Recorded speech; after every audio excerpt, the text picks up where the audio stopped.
Chapter 18. The Ship Recovered.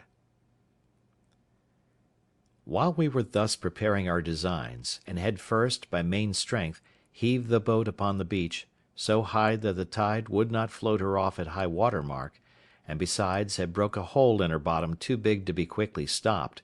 and were set down musing what we should do, we heard the ship fire a gun, and make a waft with her ensign as a signal for the boat to come on board; but no boat stirred, and they fired several times, making other signals for the boat. At last, when all their signals and firing proved fruitless, and they found the boat did not stir, we saw them, by the help of my glasses, hoist another boat out and row towards the shore; and we found, as they approached, that there were no less than 10 men in her, and that they had firearms with them. As the ship lay almost 2 leagues from the shore, we had a full view of them as they came, and a plain sight even of their faces, because the tide having set them a little to the east of the other boat, they rowed up under shore, to come to the same place where the other had landed, and where the boat lay. By this means, I say, we had a full view of them, and the captain knew the persons and characters of all the men in the boat, of whom he said there were 3 very honest fellows, who, he was sure, were led into this conspiracy by the rest, being overpowered and frightened; but that as for the boatswain, who it seems was the chief officer among them, and all the rest, they were as outrageous as any of the ship's crew, and were no doubt made desperate in their new enterprise, and terribly apprehensive he was that they would be too powerful for us. I smiled at him, and told him that men in our circumstances were past the operation of fear, that seeing almost every condition that could be was better than that which we were supposed to be in, we ought to expect that the consequence, whether death or life, would be sure to be a deliverance. I asked him what he thought of the circumstances of my life, and whether a deliverance were not worth venturing for. "And where, sir," said I, "is your belief of my being preserved here on purpose to save your life, which elevated you a little while ago? For my part," said I, "there seems to be but one thing amiss in all the prospect of it." "What is that?" say he. "Why," said I, "it is, that as you say there are 3 or 4 honest fellows among them which should be spared, had they been all of the wicked part of the crew I should have thought God's providence had singled them out to deliver them into your hands; for depend upon it, every man that comes ashore is our own, and shall die or live as they behave to us."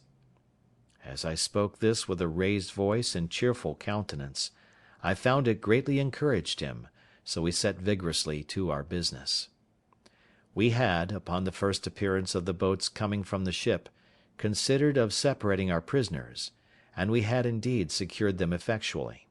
2 of them, of whom the captain was less assured than ordinary, I sent with Friday, and 1 of the 3 delivered men, to my cave, where they were remote enough and out of danger of being heard or discovered, or of finding their way out of the woods if they could have delivered themselves. Here they left them bound, but gave them provisions, and promised them, if they continued there quietly, to give them their liberty in a day or 2,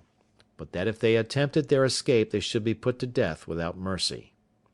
They promised faithfully to bear their confinement with patience, and were very thankful that they had such good usage as to have provisions and light left them,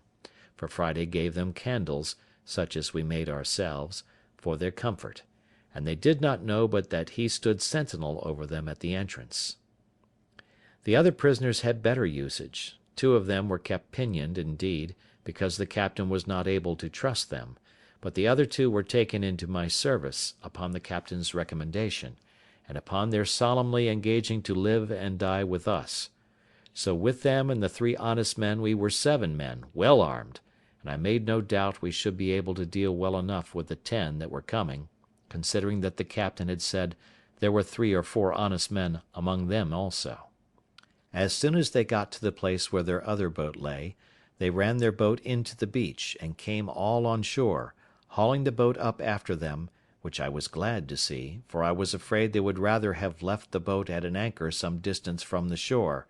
with some hands in her to guard her, and so we should not be able to seize the boat. Being on shore, the first thing they did, they ran all to their other boat, and it was easy to see they were under a great surprise to find her stripped, as above, of all that was in her, and a great hole in her bottom. After they had mused a while upon this, they set up 2 or 3 great shouts, hallooing with all their might, to try if they could make their companions hear, but all was to no purpose. Then they came all close in a ring, and fired a volley of their small arms, which indeed we heard, and the echoes made the woods ring. But it was all one; those in the cave we were sure could not hear, and those in our keeping, though they heard it well enough, yet durst give no answer to them. They were so astonished at the surprise of this, that, as they told us afterwards, they resolved to go all on board again to their ship, and let them know that the men were all murdered, and the longboat staved. Accordingly, they immediately launched their boat again, and got all of them on board. The captain was terribly amazed and even confounded at this, believing they would go on board the ship again and set sail, giving their comrades over for lost, and so we should still lose the ship, which he was in hopes we should have recovered; but he was quickly as much frightened the other way. They had not been long put off with the boat when we perceived them all coming on shore again, but with this new measure in their conduct, which it seems they consulted together upon, that is, to leave 3 men in the boat, and the rest to go on shore, and go up into the country to look for their fellows. This was a great disappointment to us, for now we were at a loss what to do, as our seizing those 7 men on shore would be no advantage to us if we let the boat escape,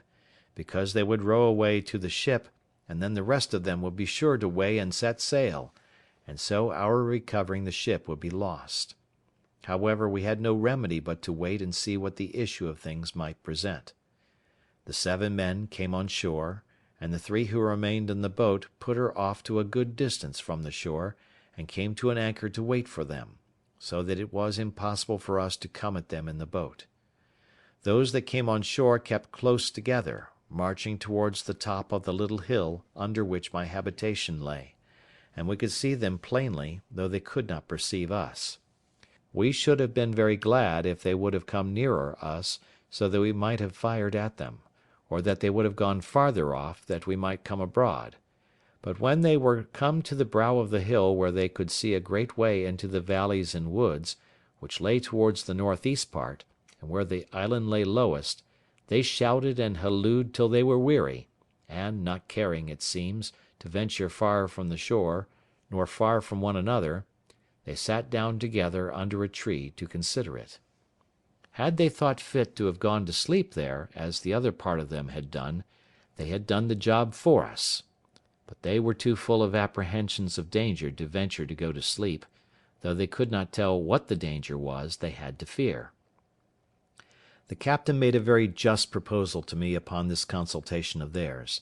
that is, that perhaps they would all fire a volley again, to endeavour to make their fellows hear, and that we should all sally upon them just at the juncture when their pieces were all discharged, and they would certainly yield, and we should have them without bloodshed. I liked this proposal, provided it was done while we were near enough to come up to them before they could load their pieces again. But this event did not happen, and we lay still a long time, very irresolute what course to take. At length I told them there would be nothing done, in my opinion, till night, and then, if they did not return to the boat, perhaps we might find a way to get between them and the shore, and so might use some stratagem with them in the boat to get them on shore.